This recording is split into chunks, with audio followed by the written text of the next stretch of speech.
Emma and Jake are walking back inside after talking about their phones. They continue their conversation about technology and start discussing their favorite apps. You know, since we were just talking about our phones, I realized something. I use my phone mostly for apps. I think I spend more time on apps than actually making calls. Same here. Apps make everything so easy. What's your favorite app right now?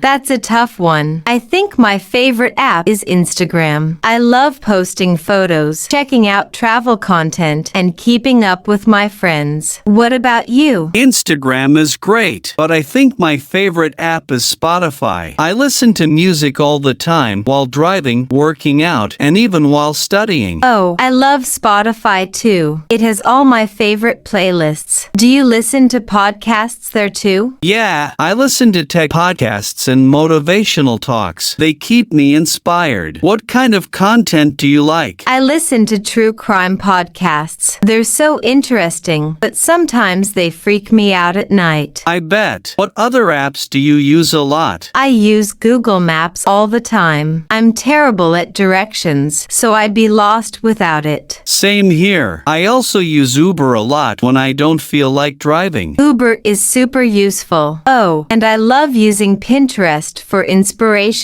especially for fashion and home decor ideas. That's cool. I use YouTube more. I watch tutorials, gaming videos, and random funny clips when I'm bored. YouTube is the best. I could spend hours watching travel vlogs. Have you ever learned something useful from a YouTube tutorial? Yeah, I actually learned how to cook pasta properly from a cooking channel. What about you? I learned how to edit videos. It's so fun to create short clips for Instagram. That's awesome. Speaking of videos, do you use TikTok? Of course, it's so addictive. I love watching dance videos and funny skits. What do you watch on TikTok? I mostly watch tech reviews, sports highlights, and life hacks. Some of those hacks are actually really useful. Yeah, I've learned some cool DIY tricks from TikTok, but I try not to spend too much time there. It's easy to lose track of time. Exactly. 1 minute you're watching one video, and suddenly an hour has passed. So true. What about productivity apps? Do you use any? Yeah, I use Google Keeper Notes and Trello to organize my tasks. It helps me stay productive. I use Notion for organizing my work and Duolingo to practice Spanish. That's great. I tried Duolingo once, but I didn't stick with it. Maybe I should start again. You should. It's a fun way to learn. Okay, so let's see. If you had to delete all your apps except 3, which ones would you keep? Whoa, that's hard. I think I'd keep Spotify, YouTube, and Google Maps. What about you? I'd keep Instagram, Google Maps, and YouTube. Those are my must-haves. Good choices. It's crazy how much we rely on apps now. Yeah, but they make life so much easier. Definitely. Well, let's head back inside before Sophia and Daniel start wondering where we are. Good idea. But first, let me check Instagram. Of course. They laugh and walk back inside, still chatting about their favorite apps.